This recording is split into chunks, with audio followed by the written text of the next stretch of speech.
Hello students, आज आपण इयत्ता 9वी मराठी 2 संतवाणी त्यामधील जैसा वृक्ष नेणे याचा स्वाध्याय बघणार आहोत.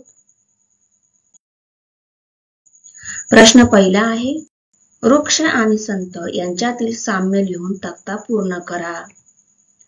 तर बघा, वृक्ष आणि संत यांतील साम्य लिहायचे आहे.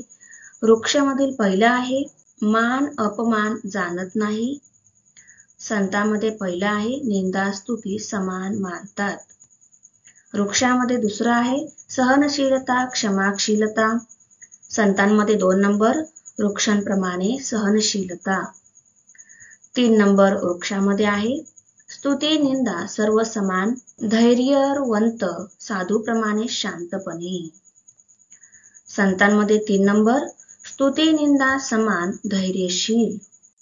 प्रश्न दुसरा, खालील तक्ता पूर्ण करा. बघा, हा तक्ता आपल्याला पूर्ण करायचा आहे. यामध्ये घटना वंदन केले ह्या घटनेला वृक्षांचा काय परिणाम आहे, ह्याचे सुख दुःख वृक्षाला नाही. त्यानंतर वृक्षाला जर आपण घाव घातले तर या घटनेचा काय परिणाम होतो, वार करू नका असे म्हणत नाही. प्रश्न तिसरा आहे, खालील विधानांपैकी सत्य विधान ओळखून लिहा. आहे, संतांचे वर्तन वृक्षाप्रमाणे असते. तर सत्य उत्तर आहे सत्य. आहे, संतांना सन्मानाची अपेक्षा असते. उत्तर असत्य. प्रश्न, संत निंदास्तुती समान मानत नाहीत. असत्य. प्रश्न, संत सुख आणि दुःख समान मानत नाहीत. उत्तर सत्य. प्रश्न 4, खालील शब्दांचे समानार्थी शब्द लिहा. 1 नंबर, वृक्ष सुख आणि सम यांचे समानार्थी शब्द लिहायचे आहे. वृक्षाचा समानार्थी शब्द आहे झाड, सुखाचा समानार्थी शब्द आहे समाधान, समचा समानार्थी शब्द आहे समान.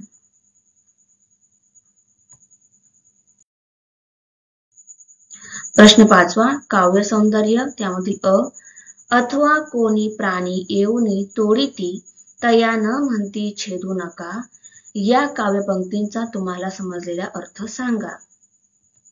उत्तर, त्यांना तोडण्यासाठी त्यांच्या मुळावर स्वतःच्या फायद्यासाठी घाव घालणारा मनुष्य प्राणी आला तरी हे वृक्ष बिचारे त्यांना आम्हाला तोडू नका असे म्हणत नाहीत. हाच त्यांचा मोठेपणा आहे. खरे म्हणजे वृक्षांचा तोडण्याने मानवाचाच नाश होतो आहे, परंतु हे वृक्ष मात्र त्यांना आम्हाला तोडू नका असे म्हणत नाहीत आणि मुकाट्याने अत्याचार सहन करतात. आहे, निंदास्तुती सममानिती जे संत पूर्ण धैर्यवंत साधू ऐसे, या काव्यपंक्तीतील विचार सौंदर्य स्पष्ट करा. उत्तर, संत नामदेवांनी संतांची महती सांगितली आहे. संतांची कुणी निंदा केली किंवा प्रशंसा केली तरी या दोन्ही गोष्टी संतांना समान वाटतात. निंदास्तुतीने ते अजिबात विचलित होत नाहीत, त्यांचे मन निश्चल राहते. निंदास्तुतीने मन डळमळू नये व विवेकशील मन ठेवावे असा महत्वाचा विचार या पंक्तीतून व्यक्त झाला आहे. प्रश्न 6, अभिव्यक्ती. प्रस्तुत अभंगातून संतांना दिलेल्या वृक्षाच्या उपमेय संदर्भातील तुमचे मत स्पष्ट करा. उत्तर 1, वृक्ष एका ठाई निश्चल असतात. वृक्ष उदार वृत्तीने माणसांना पाने फुले फळे व सावली देतात. संत सज्जनही निरीच्छ वृत्तीने माणसांना ज्ञानदान करतात. 2, वृक्षांनी कुणी पूजा केली किंवा त्यांना तोडले तरी वृक्षांची माया कमी होत नाही. संत सज्जनही मानापमानाच्या पलीकडे असतात, त्यांना निंदास्तुती समान असते. वृक्षांप्रमाणे सज्जनांची वृत्ती अविचल राहते. अशा प्रकारे संतांना दिलेली वृक्षांची उपमा सार्थ आहे. हा प्रश्न, तुम्हाला आवडलेल्या कोणत्याही एखाद्या अभंगाविषयीची माहिती लिहा. उत्तर, तुका म्हणे उगी राहावे. जे जे होते ते ते पाहावे. हा अभंग मला आवडतो. या अभंगात तुकाराम महाराज सांगतात, माणसांनी कोणत्याही परिस्थितीत शांत राहावे. जे पण काही सभोवताली घडत असेल त्याचे निरीक्षण करत राहावे. भाषा सौंदर्य. खाली दिलेल्या कंसातील शब्दांना, क्रियापदांना इव प्रत्यय जोडून विशेषणे तयार करा व त्यांच्यासाठी समर्पक विशेष्य शोधून लिहा. उदाहरणार्थ, आखणे, आखीव, आखीव कागद. तर याचप्रमाणे रेखणे, कोरणे, एकणे, घोटणे, राखणे यांसारख्या इतर शब्दांचा शोध घ्या. तर बघा, रेखणे, रेखीव, रेखीव आकृती. त्यानंतर 2 कोरणे, कोरीव, कोरीव काम. 3 एकणे, एकीव, एकीव गोष्ट. 4 घोटणे, घोटीव, घोटीव शिल्प. 5 राखणे, राखीव, राखीव जागा.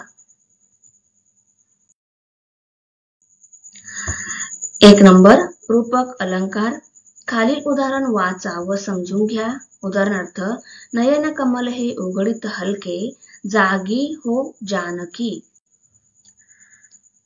त्यामधील 1 नंबर दिलेला आहे. वरील उदाहरणातील उपमेय. उपमेय काय आहे वरील उदाहरणामध्ये आपल्याला इथे लिहायचं आहे. जानकीचे नयन हे आहे उपमेय. त्यानंतर उपमान कमळ. त्यानंतर इथलं उपमेय काय आहे बघा, ही दिलेल्या ओळी आहे यांच्यातील उपमेय आहे श्री विष्णूचे मुख. त्यानंतर उपमा आहे चंद्रमा. Thanks for watching video. इयत्ता 9वीच्या मराठी, सेमी आणि इंग्रजी या माध्यमांच्या सर्व विषयांच्या स्वाध्यायाच्या नवनवीन व्हिडिओसाठी चॅनलला सबस्क्राईब नक्की करा. व्हिडिओला लाईक करा, कमेंट करा आणि वर्गमित्रांना शेअर करा.